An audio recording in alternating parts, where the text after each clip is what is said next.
Balas dendam membawa cinta. Bab 189. Melacak. Ketua Dion. Tidak ada jejak Hendra keluar dari kota Rau. Suara Agung di balik telepon. Ekspresi Dion pun tidak berubah. Dia berkata, "Selidiki data orang yang keluar kota. Melihat Hendra tidak kembali ke kota, keluarga Tanusa Putra."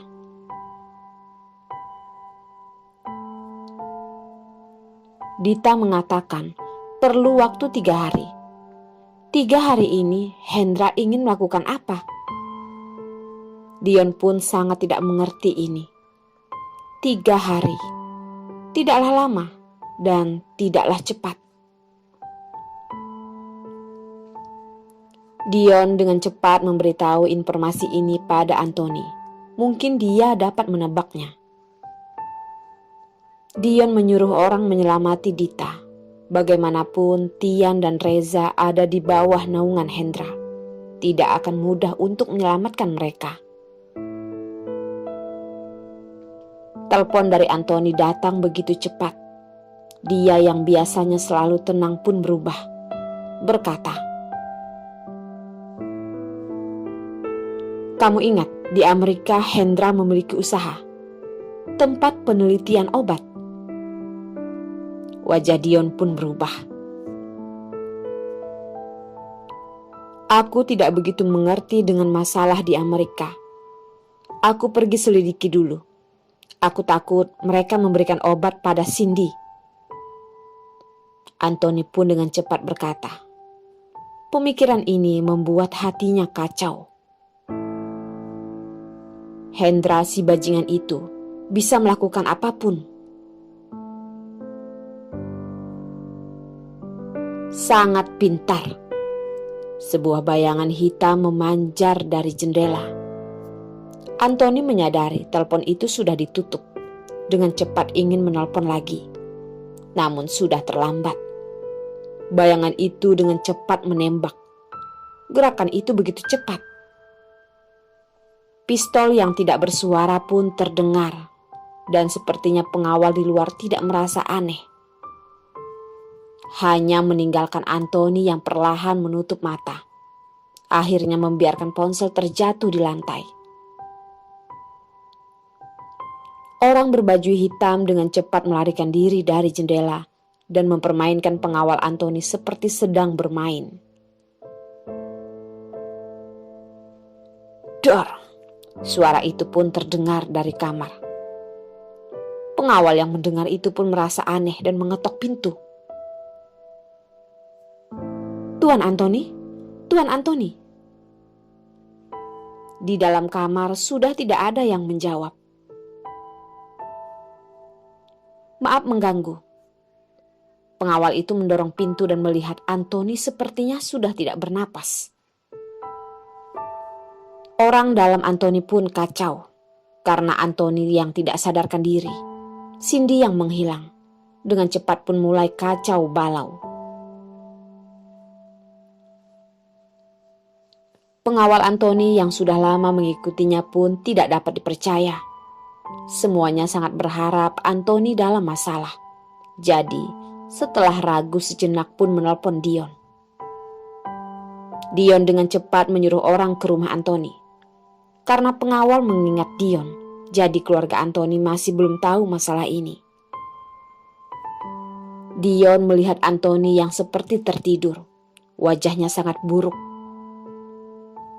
Penyakit seperti ini dia tahu, seperti Dita. Padahal tidak ada masalah apapun, namun dia tidak akan sadar. Apakah semua ini karena Hendra? Orang Antoni pun sangat berharap Antoni tidak akan sadar. Keluarga Antoni tidak ada yang akan ambil kekuasaan. Hanya dia yang tidak akan membiarkan Antoni mati begitu saja. Jadi Dion dengan cepat memindahkan Antoni ke tempatnya. Tatapan Dion semakin mengerikan, seperti ular berbisa, sangat mematikan. Ini adalah ciri-ciri sebelum dia marah. Hendra, ternyata aku memang tidak boleh membiarkanmu begitu saja. Lihatlah baik-baik. Ingat, harus merahasiakan hal ini. Dan juga katakan ke orang jika Anthony keluar jalan-jalan. Ingat itu. Dion pun mengingatkan pengawal. Dengan cepat menuju ke tempat lain. Masalah Dr. J, jika ingin menyelidikinya pasti akan diketahui. Apalagi Elsa memberikannya tanda yang begitu jelas. Dr. J bukan disogok. Kalau begitu, dia memang ditugaskan oleh Hendra. Sebaiknya mencari tahu mengapa Hendra menangkap Cindy. Agung pun membawa beberapa orang dan menahan istri Dr. J dan putrinya di sebuah rumah. Dan Dr. J sedang meneliti sesuatu di ruang penelitiannya.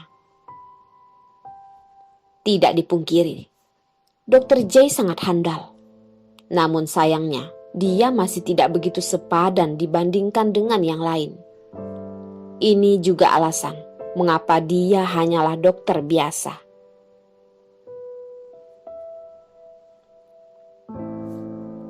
Dr. J. Ruang penelitian ini disponsori oleh Dion, jadi dia sangat mengenal tempat ini. Dr. J tidak berpikir Dion akan datang tiba-tiba. Dia pun merasa terkejut. Dion melihat rambut putih Dr. J, tiba-tiba tertawa. Saat kamu mengambil gelar master, Dr. Ryan adalah gurumu. Dia sangat ternama di Amerika, benar kan? Dr. J mendengar nama yang dikatakan Dion, matanya pun bersinar. Dr. Ryan ingin meneliti tentang saraf, namun sebenarnya dia lebih hebat meneliti obat alami, iya kan? Dion pun berkata dengan tidak cepat atau lambat. Tatapan yang tajam pun melihat Dr. J.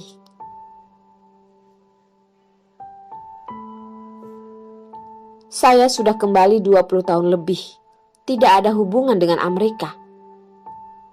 Ucap Dr. J pun menghindari tatapan Dion, seperti sedang merahasiakan sesuatu. Dion adalah pembisnis, dan dia juga sangat pintar berbicara. Jadi mendengar ucapan Dr. J juga tidak tergesa-gesa. Dan melanjutkan berkata, kamu adalah dokter, saat itu bekerja di sebuah penelitian.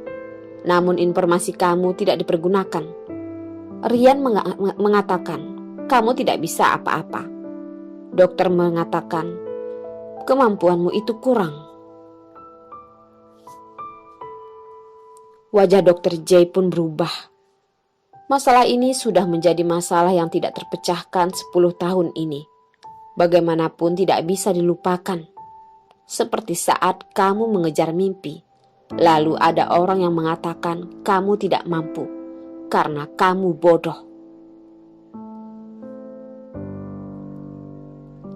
Namun begitu lama berlalu, walaupun kamu menjadi dokter hebat, namun masih tidak bisa menggapai itu. Tidak bisa berniholeng dengan mereka. Kamu tidak rela. Ucap Dion melihat Dr. J sedang mengatakan hal di dunia ini sungguh tidaklah adil.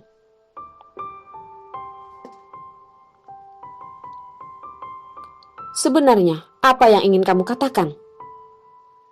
Tanya Dr. J dengan wajah yang tidak senang. Benar, selain Dion adalah bosnya, dia sudah tidak perlu berpura-pura. Di dunia kedokteran, dia adalah orang yang sudah mengenal semuanya. Dion melihat Dr. J tidak senang dan tidak terburu-buru, malah tersenyum. Dia sudah berhasil mengacaukan perasaan Dr. J.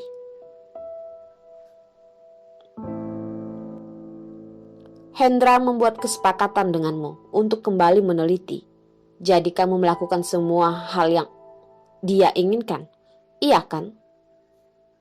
Dion pun berkata seperti itu. Apa yang dikatakan awalnya hanya untuk mempermainkan pemikiran Dr. J. Sekarang dia sudah kacau. Dr. J tahu dia sudah tidak bisa menutupinya. Cara Dion, dia sangat mengerti.